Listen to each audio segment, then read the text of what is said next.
National Herald કેસની અંદર સોનિયા ગાંધી અને રાહુલ ગાંધીને ન્યાયતંત્રએ ક્લીન ચીટ આપતા શહેર કોંગ્રેસ દ્વારા ભારતીય જનતા પાર્ટીના કાર્યાલય ખાતે દેખાવ કરતા પોલીસે કાર્યકર્તાઓની અટકાયત કરી। નામદાર કોર્ટમાં નેશનલ હેરાલ્ડ કેસ ચાલતો હતો, જે કેસમાં સોનિયા ગાંધી અને રાહુલ ગાંધી સામે થયેલા આ કેસની અંદર ન્યાયમૂર્તિએ તેમને ક્લીન ચીટ આપતા ભાવનગર શહેર કોંગ્રેસ દ્વારા ભારતીય જનતા પાર્ટીના કાર્યાલય સુધી માર્ચ કરવામાં આવી હતી અને કાર્યાલય ખાતે દેખાવ કરે તે પહેલાં પોલીસે કોંગ્રેસી કાર્યકર્તાઓની અટકાયત કરી હતી।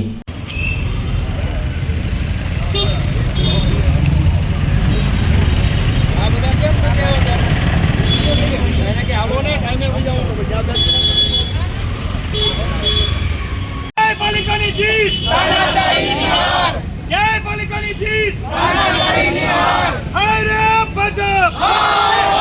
हाय रे भाजप हाय हाय रे भाजप हाय सत्यमेव जय कांग्रेसनी ओळख सत्यमेव कांग्रेसनी ओळख सत्यमेव जयते कांग्रेसनी ओळख सत्यमेव जयते जय पालिकानी जीत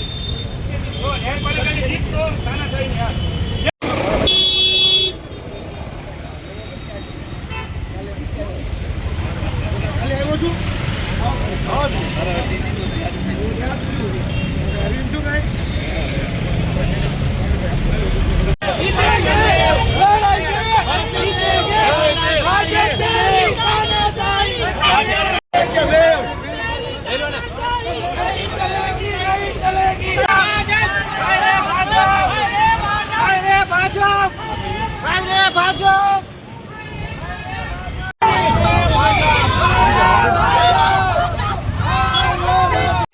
લઈ ગયો ને અંદર ચાલો જગ્યાએ પેલા વાતો કરે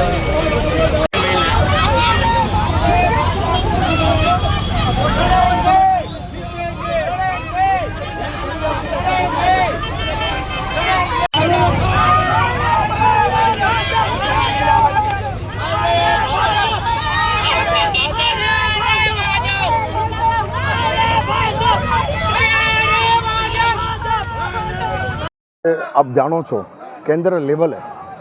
નેશનલ હેડ એટલે કે યંગ ઇન્ડિયા કેસમાં સીબીઆઈ એટલે કે ભારતીય જનતા પાર્ટીની બ્રાન્ચ, પછી ઈડી હોય ઈડીએ યોગ્ય તપાસ ન કરીએ અને સીધા નામદાર કોર્ટે એમ કીધું તમારી તપાસ ખોટી છે, તમે ખોટી રીતે આ લોકોને ખોટી રીતે ફસાવી દેવા માગો છો, ત્યારે સમગ્ર ઇન્ડિયામાં કોંગ્રેસ પાર્ટીના કાર્યકરો ભારતીય જનતા પાર્ટીને એની કાર્યાલય જઈ એને બોધપાઠ આપવા માટે આજે બધા કાર્યકરો ગયા હતા। કમનસીબે આ પોલીસ પણ હું એવું માનું છું કે આનો હાથો છે, એટલે અમારી જેટ સુધી પહોંચવા ન દીધા અને અમારી ધરપકડ કરી આજે।